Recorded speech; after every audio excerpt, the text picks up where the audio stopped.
আজকে আমরা বাংলাদেশের সাম্প্রতিক একটা বেশ অদ্ভুত রাজনৈতিক ঘটনা নিয়ে কথা বলবো। মূল সোর্স বলছে এটা আসলে একটা সাজানো নাটক। চলুন এই নাটকের রহস্যটা একটু খতিয়ে দেখা যাক।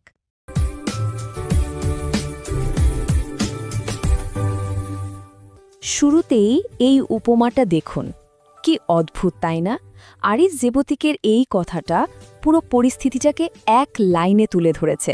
মানে যে ক্ষতিটা আপনি নিজেই করেছেন সেই ক্ষতিটা ঠেকানোর জন্য আবার নিজেই ছুটে যাচ্ছেন।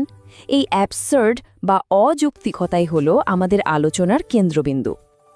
তো এই ঘটনাটাকে কেন একটা ধাঁধার মতো রাজনৈতিক নাটক বলা হচ্ছে, চলুন গভীরে যাওয়া যাক। এখানেই হলো আসল ধাঁধাটা। ধানমন্ডি ৩২-এর একটা ঐতিহাসিক বাড়ি, যেটা কয়েক সপ্তাহ আগেই ভেঙে গুড়িয়ে দেওয়া হয়েছে, সেই বাড়িটাকে রক্ষা করার জন্য হঠাৎ করে দিনব্যাপী বিশাল এক তুলকালাম কাণ্ড ঘটানো হলো। ভাবা যায়, যে জিনিসটার অস্তিত্বই নেই সেটাকে বাঁচানোর জন্য এত আয়োজন। মানে সারা দিন ধরে চলল প্রতিবাদ, মারামারি, সংঘর্ষ, একটা বিশাল ব্যাপার। কিন্তু মূল যে সোর্স থেকে বিশ্লেষণটা নেওয়া, সেখানে বলা হচ্ছে এটা কোনো স্বতঃস্ফূর্ত ঘটনা ছিল না, বরং এটা ছিল একটা খুব ভালোভাবে পরিকল্পনা করার নাটক, যেন জাতীয় দর্শকদের জন্য স্পেশালি মঞ্চস্থ করা একটা শো। আচ্ছা, তাহলে এই নাটকের পেছনে কারণটা কি হতে পারে? সোর্সের মতে এর একটা ব্যাখ্যা হলো ডক্টর ইউনূসের পাল্টা আঘাত। ব্যাপারটা বুঝতে হলে একটু টাইমলাইনটা দেখতে হবে। দেখুন, বছরের শুরুতে ডক্টর ইউনূসের বিরুদ্ধে একটা অভিযোগ আসে। এর কিছুদিন পরই দেশের বিভিন্ন জায়গায় গ্রামীণ ব্যাংকের শাখায় হামলা শুরু হয়, আর ঠিক তার পরেই মঞ্চস্থ হলো এই ধানমন্ডি ৩২-এর ঘটনা। তো সোর্স বলছে এই তিনটা ঘটনা আসলে এক সুতোয় গাঁথা। গ্রামীণ ব্যাংকের উপর আক্রমণের জবাবেই এই শোডাউন।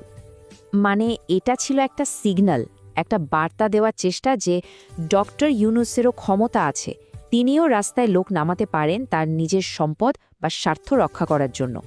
সোর্সের ভাষায় এটা যেন মব সন্ত্রাসের বিরুদ্ধে একটা পাল্টা মব সন্ত্রাসের খেলা। কিন্তু গল্পটা এখানেই শেষ না। বিশ্লেষণটা আরও গভীরে গিয়ে একটা বেশ চিন্তার মতো বিষয় সামনে আনছে, আর সেটা হলো মব ভায়োলেন্সের ব্যবসা। সোর্সে একটা নতুন শব্দ ব্যবহার করা হয়েছে, দ্য মব ইন্ডাস্ট্রি। এর মানে কি? এর মানে হলো এখন এই ধরনের সংগঠিত বিশৃঙ্খলা, মানে লোক জড়ো করে ভাঙচুর বা শোডাউন করাটা একটা লাভজনক ব্যবসায় পরিণত হয়েছে, রীতিমতো কোটি কোটি টাকার একটা ইন্ডাস্ট্রি।